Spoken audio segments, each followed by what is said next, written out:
अपनी चीज़ों की अगर हम अच्छे तरीके से केयर करें तो यकीन करें कि ये काफ़ी अरसे तक हमारा साथ देती हैं और काफ़ी अरसा चलती हैं। हम इतनी ज़्यादा इन्वेस्टमेंट इनके ऊपर करते हैं, पैसा खर्च करते हैं, तो थोड़ी सी अक्ल इस्तेमाल करके हम इन चीज़ों को बेहतर तौर पे इस्तेमाल भी कर सकते हैं, इनको महफूज भी कर सकते हैं और जो हमने पैसे इनके ऊपर इन्वेस्ट किए होते हैं उनका भी हम भरपूर फ़ायदा उठा सकते हैं। तो चलिए स्टार्ट करते हैं आज की इस वीडियो को। So welcome back to my channel मेशी डेली रूटीन। ज़्यादातर मैं अपनी ज्वेलरी को इस तरह के वैनिटी बॉक्स के अंदर पैक करके रखती हूँ। तो यहाँ पे ज्वेलरी से रिलेटेड ना कुछ टिप्स मैं आपके साथ भी शेयर करूँगी कि किस तरीके से मैं इसको लंबे अरसे तक सेफ रखती हूँ। तो सबसे पहले आप देख सकते हैं कि इस तरह के बॉक्सेस अक्सर हमें मार्केट से मिल जाते हैं, जहाँ से हम ज्वेलरी परचेज़ करते हैं वहाँ से ही हमें इस तरह के बॉक्सेस मिल जाते हैं। तो इस तरह के बॉक्स के अंदर मैंने अपने जो इयररिंग्स हैं सारे वो सेट करके रखे हुए हैं। तो एक तो ये काफ़ी मज़बूत होते हैं ये बॉक्सेस, और दूसरा ये है कि आप ना अपनी चीज़ें सेपरेट करके रख सकते हैं। जैसे इयररिंग्स किसी एक बॉक्स के अंदर, सारे रिंग्स किसी एक बॉक्स के अंदर, नेकलेस एक बॉक्स के अंदर।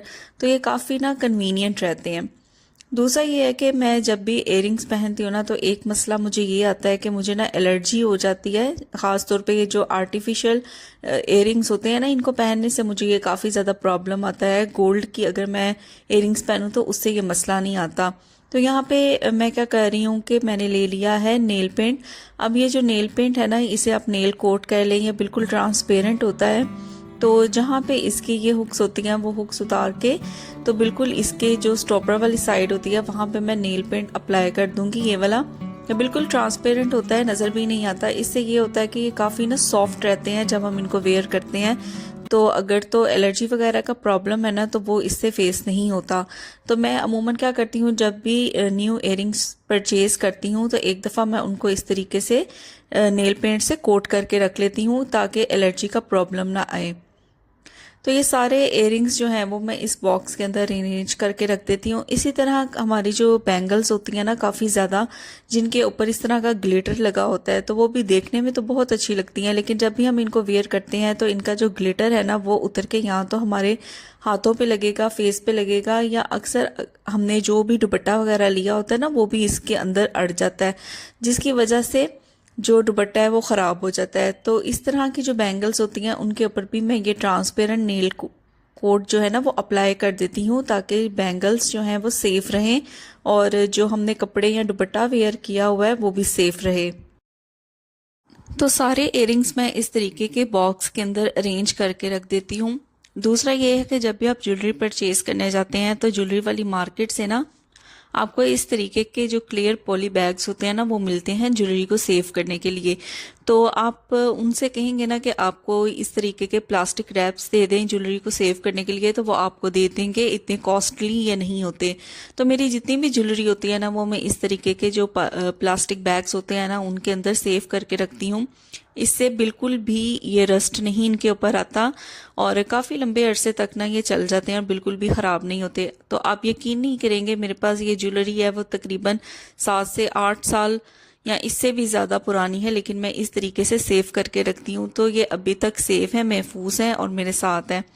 तो मैं कोशिश करती हूँ कि अपनी ज्वेलरी को ना इस तरीके से प्लास्टिक बैग्स में अरेंज करके रखूँ ताकि जो रस्ट है ना वो इसके ऊपर ना लगे। उसके बाद मेरे पास इस तरह का ये वैनिटी बॉक्स है, तो इसके अंदर मैं अपनी सारी ज्वेलरी को अरेंज करके रख देती हूँ। ये काफ़ी ज़्यादा ना स्पेशियस है क्योंकि ये कपड़े का बना हुआ है, तो इसके अंदर जो चीज़ें हैं ना वो इजीली एडजस्ट हो जाती हैं। तो जितनी भी मेरी ज्वेलरी होती है ना वो मैं इसके अंदर रख देती हूँ और साथ ही इसके मैं प्लास्टिक बैग्स भी रख देती हूँ ताकि जब भी मैं न्यू ज्वेलरी परचेज़ करूँ सिंपल मैं इस बॉक्स को निकालूँ और इसी में से मैं जो प्लास्टिक बैग्स हैं उनको निकालूं और इसके अंदर अपनी ज्वेलरी को सेव कर लूं। तो ये बहुत ही कन्वीनियंट रहता है कि एक जगह आपकी सारी ज्वेलरी सिमट जाती है और कुछ टिप्स एंड ट्रिक्स फॉलो करके आप अपनी ज्वेलरी को काफ़ी देर तक सेव भी कर सकते हैं। जूट की बनी हुई इस तरीके की जो बास्केट्स हैं ना वो मार्केट में आजकल बहुत ज़्यादा इन है। तो मैं क्या करती हूँ कि इसके अंदर ना छोटे छोटे न्यूज़पेपर्स को बिछा के तो इसके अंदर या तो मैं लहसुन स्टोर कर लेती हूँ या प्याज या आलू को स्टोर कर लेती हूँ, तो काफ़ी लंबे अरसे तक सेफ रहते हैं। अच्छा, एक मसला ये जो आता है ना इसकी क्लीनिंग का आता है। इस तरह की जूट की जो बास्केट्स होती हैं ना उनको क्लीन करना ना थोड़ा ट्रिकी सा होता है। तो यहाँ पे ना मैं आपको भी क्लीन करके दिखाती हूँ कि मैं किस तरीके से इसको रेगुलरली क्लीन करती हूँ। तो जितने भी ये न्यूज़पेपर्स हैं ना, इनको मैं पहले बाहर निकाल के रख दूंगी, ये बिल्कुल ठीक है। तो जो जूट की ये बास्केट है ना, इसको क्लीन करने के बाद दोबारा से यही वाले न्यूज़पेपर मैं इसके अंदर बिछा दूंगी।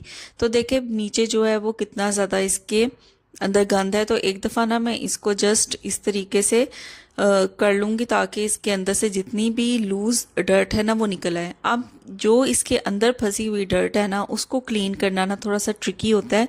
तो उसके लिए मैं क्या करती हूँ, मैं यूज़ करती हूँ इस तरीके के ब्रशेस। अच्छा, ये जो ब्रशेस है ना, इनका रिव्यू मैं आपको पहले भी दे चुकी हूँ। तो ये काफ़ी ज़्यादा कन्वीनियंट रहते हैं क्लीनिंग पर्पस के लिए।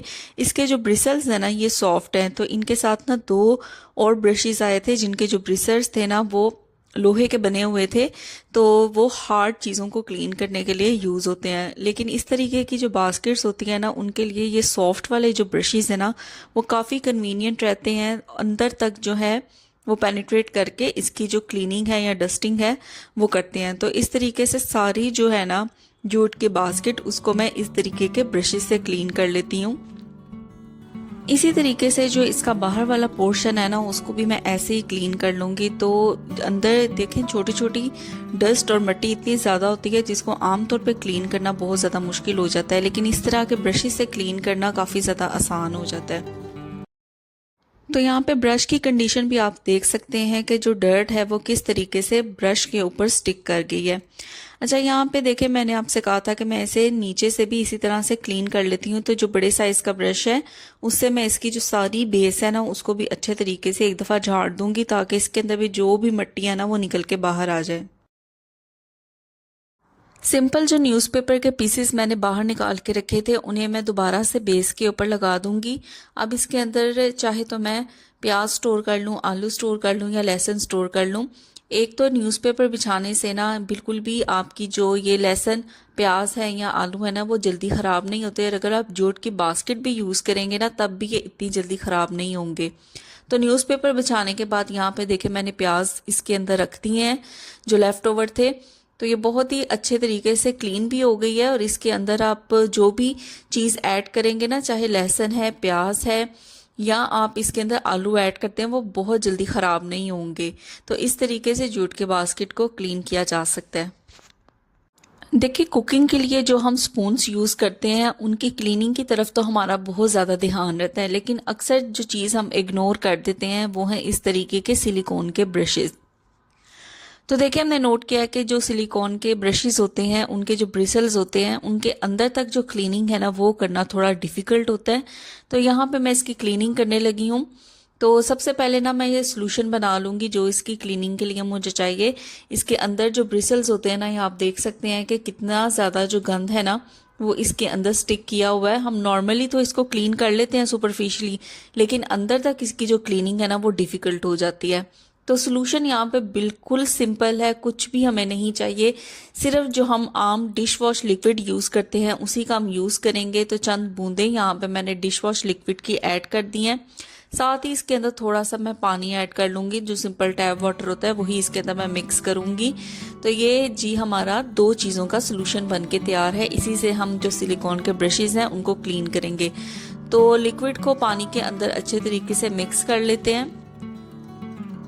अब मेन चीज़ जो हमें इसकी क्लीनिंग के लिए चाहिए वो इस तरीके के स्टेनर्स का हमने इस्तेमाल करना है, या जिसे हम छन्नी कहते हैं उसका इस्तेमाल करेंगे। तो सिंपल जो हमने सोल्यूशन बनाया है उसके अंदर सिलिकॉन ब्रश को हम थोड़ी देर के लिए डिप करेंगे और डिप करने के बाद जो स्टेनर है उसके जो कॉर्नर्स हैं या ब्रिसल्स हैं उनके अंदर इस तरीके से सिलिकॉन ब्रश को रब करेंगे ताकि जो सिलिकॉन ब्रश की बेस है ना वहाँ तक अच्छे तरीके से क्लीनिंग हो जाए।